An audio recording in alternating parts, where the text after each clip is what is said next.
Anong project mo ngayon, Uncle? Hi, hello. Okay na kuya? Okay na po. Ano pong project? Ito, konting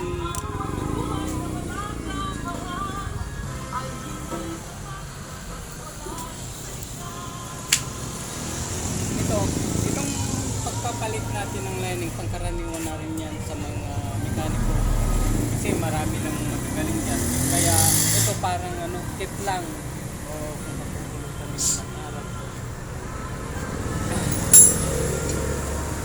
Ito na nabili ni tatay itong clutch housing. Saka yung friction plate.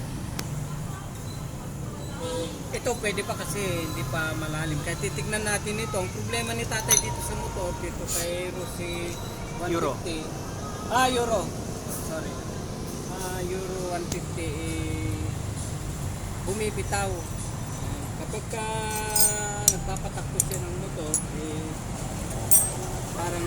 parang nagpipisil pa ng clutch.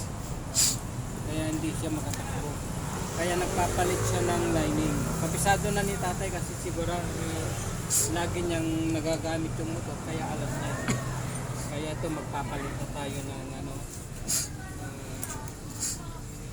clutch dito sa lining niyang papalitan natin. Patayin mo muna kuya.